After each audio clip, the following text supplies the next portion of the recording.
ഈ ആൾക്കൂട്ടം കണ്ടപ്പോൾ ഓർമ്മ വന്ന ഒരു തമാശ.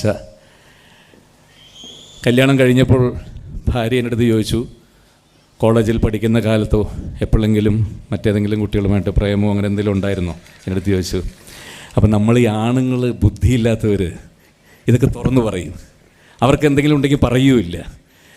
അങ്ങനെ ഈ വിവരം കെട്ട ഞാൻ സമ്മതിച്ചുണ്ടായിരുന്നു. എനിക്കൊരു കുട്ടിയായിട്ട് ഇഷ്ടമുണ്ടായിരുന്നു. ഞാൻ കോളേജിൽ പഠിക്കുമ്പോൾ ഒരു പിഷാരടി കുട്ടി, ഷാരടി എന്നാണ് വിളിച്ചുകൊണ്ടിരുന്നത് ആ കുട്ടിയെ. ഷാരടി കുട്ടിയുടെ അടുത്ത് എനിക്കിഷ്ടമായിരുന്നു, പക്ഷേ ഷാരടിക്ക് തിരിച്ച് എന്നോട് ഇഷ്ടമില്ലായിരുന്നു. 2 വർഷം ഞാൻ ഷാരടിയുടെ പുറകെ നടന്നിട്ടുണ്ട്. പക്ഷെ ഒരു പ്രാവശ്യം പോലും ഈ ഷാരടി കുട്ടി എന്നെ തിരിഞ്ഞു നോക്കില്ല. ബാക്കി എല്ലാവരുമായിട്ട് സംസാരിക്കുന്നുണ്ട്, എൻ്റെ കൂടെ വരുന്നവരുമായിട്ട് സംസാരിക്കുന്നുണ്ട്, എല്ലാവരുമായിട്ട് സംസാരിക്കുന്നുണ്ട്, എൻ്റെ മുഖത്ത് മാത്രം നോക്കില്ല. അങ്ങനെ എനിക്ക് ഭയങ്കര ദേഷ്യം വന്നു. കാരണം എൻ്റെ അടുത്ത് മാത്രം സംസാരിക്കുന്ന പോലും ഇല്ല തിരിഞ്ഞ്. അങ്ങനെ 2 വർഷം കോളേജിൻ്റെ കാലാവധി കഴിഞ്ഞ് അവസാനം ഇതേപോലെ ആയിരക്കണക്കിന് ആളുകളിരിക്കുന്ന ലാസ്റ്റ് വേദിയിൽ, കലോത്സവം നടക്കുന്ന വേദിയിൽ ആ ഷാരടിക്കുട്ടി ഡാൻസ് ചെയ്യുന്നുണ്ട്. ഭരതനാട്യത്തിൽ വലിയ ഡാൻസറാണ് ഷാരടി. അപ്പോൾ ഞാൻ പെട്ടെന്ന് NCCയുടെ കുട്ടികളാണ് സാധാരണ കർട്ടൻ വലിക്കാനായിട്ട് ഇവിടെ ഇരിക്കാറ്. അപ്പോൾ അവരിലൊരാളോട് ചോദിച്ചു, ഇന്ന് കർട്ടൻ ഞാൻ വലിച്ചോട്ടെ, കാരണം അവിടെയെങ്കിലും നേരിട്ടൊന്ന് ഷാരടിയായിട്ടൊരു കണക്ഷൻ എന്തെങ്കിലും കിട്ടുമോ എന്നുള്ളതായിരുന്നു എൻ്റെ ആഗ്രഹം. അങ്ങനെ കർട്ടൻ വലിക്കാനായിട്ട് ഞാൻ അവിടെ ഇരുന്നു. ഷാരടി ഡാൻസ് തുടങ്ങി. ഞാൻ പൊക്കിന്ന് ആ ഡാൻസ് കഴിയുന്നത് വരെ ഒന്ന് തിരിഞ്ഞെൻ്റെ മുഖത്ത് പോലും ആ കുട്ടി നോക്കിയില്ല. അതിലുള്ള ദേഷ്യവും സങ്കടവും സഹിക്കവയ്യാതെ ആ കർട്ടൻ ജീവിതകാലത്ത് ഒരു മനുഷ്യനെ കൊണ്ട് അഴിക്കാൻ വയ്യാത്ത രീതിയിൽ ഞാൻ അവിടെ ഇരുന്നൊരു കെട്ടിട്ടു.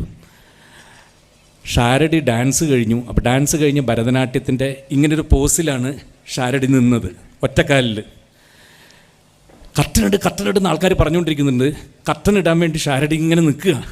എവിടെ കർട്ടനിടാൻ? 15 മിനിറ്റ് കൂടെ, അരമണിക്കൂറാവും വിചാരിച്ചാൽ ആ കർട്ടനിടാൻ പറ്റില്ല. അങ്ങനെ അവസാനം ഞാൻ വിചാരിച്ച് ഷാരടി തൊഴുതിട്ട് പോകുന്ന ഈ വിവരം കെട്ട പെണ്ണ് എന്ത് ചെയ്യുമെന്ന് വെച്ചാൽ ഇങ്ങനെ ചാടി അവസാനം വരെ പോയി ഈ ഒറ്റക്കാലിൽ. അങ്ങനെ കോളേജിൽ അടുത്ത ദിവസം ഈ കുട്ടിയെ വരുന്നവർ മുഴുവൻ ഒറ്റക്കാലിൽ ഇങ്ങനെ നിന്ന് കളിയാക്കി കൂവാൻ തുടങ്ങി. അങ്ങനെ കോളേജ് വിട്ട് പഠിത്തം പരീക്ഷയ്ക്ക് മുമ്പ് അവസാനിപ്പിച്ചവർ പോവുകയും ചെയ്തു. പിന്നെ ഞാൻ ഷാരടി കുട്ടിയെ കണ്ടിട്ടില്ല. അങ്ങനെ സിനിമയിലെത്തിയ ശേഷം ബോംബെ ഷൺമുഖാനന്ദ ഓഡിറ്റോറിയത്തിൽ വെച്ച് ഇതേപോലെ 10,000-കണക്കിന് ജനങ്ങൾ കൂടുന്ന ഒരു വലിയ ചടങ്ങിലേക്ക്, ഓണാഘോഷ പരിപാടിക്ക് എന്നെ ക്ഷണിച്ചു വരുത്തി. അവിടെ ചെന്നപ്പോൾ അതിൻ്റെ മുഖ്യ സംഘാടകരിലൊരാൾ എന്നെ വളരെ ഇതായിട്ടെല്ലാം കഴിഞ്ഞിട്ട് പറഞ്ഞു, ഭക്ഷണം വീട്ടിലാണ് അറേഞ്ച് ചെയ്തിരിക്കുന്നത്, കഴിച്ചിട്ടേ പോകാവൂ. ഞാൻ പറഞ്ഞു, പിന്നെന്താ ആവാമല്ലോ. ചെന്നപ്പോൾ ഭക്ഷണം വിളമ്പാനായിരിക്കുന്നു സാക്ഷാൽ ഷാരടി, ഇയാളുടെ ഭാര്യ. എൻ്റെ ദൈവമേ, ഞാൻ വിചാരിച്ചു ഇതിനകത്ത് ഇനി വിഷം കലക്കി തന്നെ എന്നെ കൊല്ലാൻ വേണ്ടിയിട്ട് കൊണ്ടുവന്നിരിക്കുന്നതാണ്. അങ്ങനെ അപ്പോൾ സംഘാടകൻ തന്നെ പറഞ്ഞു, എൻ്റെ അടുത്ത് എല്ലാം പറഞ്ഞിട്ടുണ്ട് പഴയ കഥകളൊക്കെ എന്ന് പറഞ്ഞ് ചിരിച്ച് അന്ന് ഒരുപാട് ചിരിക്കുകയുണ്ടായി. എൻ്റെ അബദ്ധത്തിന് ഈ കഥ ഞാൻ പറയുകയും ഈ 25 വർഷങ്ങളും എപ്പോഴെങ്കിലും എന്തെങ്കിലും ഒരു പ്രശ്നം ഉണ്ടാകുമ്പോൾ ആ ഷാരടിയുടെ പുറകെ നടന്നതല്ലേ എന്ന് പറഞ്ഞ് ഇപ്പോഴും എന്നെ കളിയാക്കാറുണ്ട്. അതാണ് അന്ന് എനിക്ക് പറ്റിയ അബദ്ധം. എന്തായാലും ഒരുപാട് സന്തോഷം ഈ നല്ല വേദി അലങ്കരിക്കാൻ, ഈ സമുദ്രത്തിൻ്റെ മുമ്പിൽ ഒരാളായി നിൽക്കാൻ കഴിഞ്ഞത്.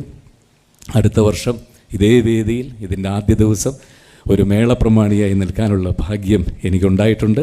അതിൻ്റെ സന്തോഷവും അറിയിക്കുന്നു. ഈ ഷാരടിയുടെ കഥ ഞാൻ ആദ്യമായിട്ട് ഇപ്പോൾ കേൾക്കുന്നത്.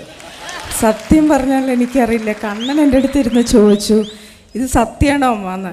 ഞാൻ പറഞ്ഞു, ഞാനിത് ആദ്യമായിട്ടാണ് കേൾക്കുന്നതെന്ന്. ഇപ്പം എന്തായാലും നല്ലൊരു കഥ നിങ്ങൾ കേട്ടു, എൻജോയ് ചെയ്തു. ഇവിടെ വരാൻ കഴിഞ്ഞതിൽ വളരെയേറെ സന്തോഷമുണ്ട്. പ്രത്യേകിച്ച് ഇത്രയും ഒരു നല്ല കൂട്ടായ്മ കാണാൻ പറ്റിയില്ല. CM സാറിൻ്റെ അടുത്തും ബാക്കി എല്ലാവരുടെ അടുത്തും ഞാൻ എൻ്റെ നന്ദി അറിയിച്ചുകൊള്ളുന്നു. Thank you so much. എല്ലാവർക്കും നമസ്കാരം.